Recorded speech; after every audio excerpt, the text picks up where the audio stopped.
not the way you want your mornings to start, right? Getting up early, as cliched as it may sound, getting up early is the number one way of increasing the number of hours in your day. I'm not an early riser and I continually strive to wake up early every day. The time you wake up will be different for everybody because it depends on your sleep schedule, whether you take afternoon naps, or how your day looks like. No set time is ideal time and you should do you, whatever works best for you. As soon as you wake up, try to keep your phone away from you. I know it is very hard, even hard for me because the moment I put my alarm off, I have my phone in my hand and I start scrolling. And I don't know where the next 1 or 2 hours go. Either I'm looking at YouTube analytics of how many views I have on my video, to the new Instagram reels and everything, and it is a never-ending cycle and I end up wasting a lot of time, and there is no point in getting up early if you're just going to do that. If you are successful in doing this, the next thing is to go out, get some fresh air, some sunlight, because that's very important for your body. You're actually giving signal to your body to get up, wake up and be alert. Plus you will feel very good about it. You started the day on a good note. After you come back from your walk, your run, jog, whatever, or yoga, if that's what you do, come back home and cook a nice breakfast for yourself. Now it doesn't have to be very fancy and elaborative, but you need to take out some time, put in some effort and cook nice breakfast for yourself, which is healthy, nutritious, because that's going to keep you full throughout the day, or at least till lunchtime. Now there are obviously situations where you're running late, you don't have time to spend in the kitchen, and it's completely all right.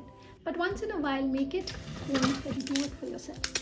If you go to the office, it's obvious that you get dressed. But if you work from home like me, then chances are you're going to work in your PJs or any comfortable clothes that you wear during the day and not really make an effort to look nice. Sometimes we often forget to brush our hair because we know it's okay to do that. But it's important to take out time to get dressed up. I'm not asking you to wear a dress, but anything that is different from your normal home clothes. Wear perfume, make your hair, wear makeup if you like to, and look at yourself in the mirror and feel good about it. Well, if you don't agree with me, do it one day and you will feel productive. You will feel the difference in your body language and great about yourself. Keep your mobile phone away from your workspace. Well, I see mobile phones are the biggest time eaters. If you're working from home, if you're working from your living room, keep your phone in your bedroom. Keep it as far as possible from you, because every notification ping on the mobile phone will tempt you to look at the phone and check if there's something urgent.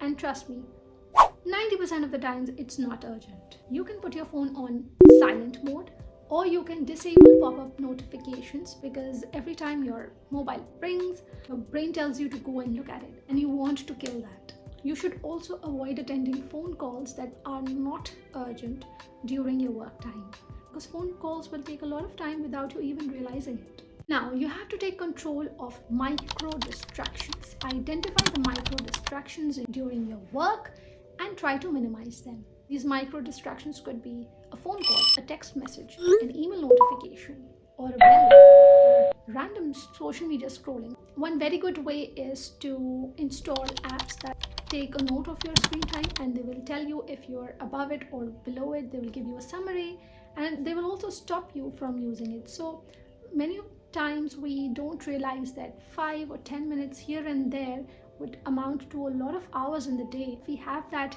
data summarized for us, we will actually know how much time we've wasted. You're going to install free or paid apps to limit your screen time. And if you have an iPhone, there is an app called Screen Time that will help you to monitor and track your social media scrolling. You can limit it according to your own personal choice, and at the end of the day you will receive a report, a message which will tell you about your entire social media scrolling for an entire day. When talking about workspace, make sure it's clean and tidy. I'm not asking you to scrub and mop floors and tiles and doors every day, but a clean and decluttered workspace will give you that mental clarity to focus on your things at hand and not be bothered or distracted with the clutter that's spread on your workspace. A lot of people say that planning your day in advance will help you the next day. I know it's not possible to plan and allocate time for each task of your day in advance, but what you can do is make a general list of tasks that you need to do the other day. You can save them or allot them in your Google Calendar or on a physical notebook, journal if you have one. If you like using journals, you can use different productivity apps and templates like Notion and Evernote if you want to, so that you see your day is organized and you know what to do next. Sometimes people might feel that it's more stressful to think about and plan each and every task for the day. But in reality, if you plan in advance, it will help you to prioritize your tasks. Otherwise, when you sit down and start working, you don't know what to prioritize, and you might work on unimportant tasks that do not require your immediate attention. This is a general organizational tip, which is to meal prep or list the meals that you are going to make for the week. Now, a lot of people like meal prepping, but I like to make fresh and hot meals every day as much as I can. There are days when I don't, but because I'm working from home, I can afford to do that. People who are not working from home, I can understand it's very difficult to come back home in the evening and then think about making fresh meals. And so, obviously, meal prep will work for them. But what I like to do is before going to grocery, I do weekly groceries. So I make a list of things that are there in my fridge, in my pantry, and then I know what to buy, what not to buy. And also, if I know what I'm going to cook in the following week, I know it gets easier for me to shop. There's an interesting concept which is not new, it's quite old, is time blocking. If you are going to work for 8 hours in a day, you block time slots of your entire day into different tasks. Now, these can be similar in nature depending on the complexity. Let's say you've given 3 hours to writing a blog post, then you spend those 3 hours doing that, and you don't let any task come in between that time.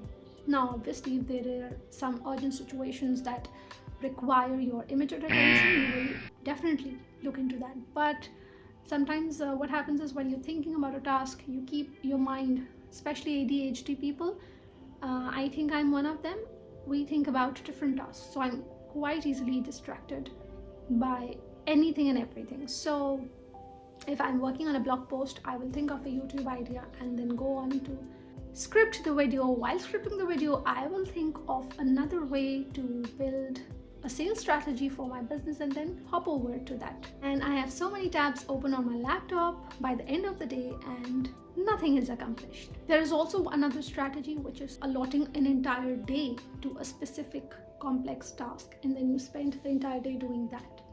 So an example could be, on Mondays, you plan your content. On Tuesdays, you film YouTube videos. Wednesday, you edit them.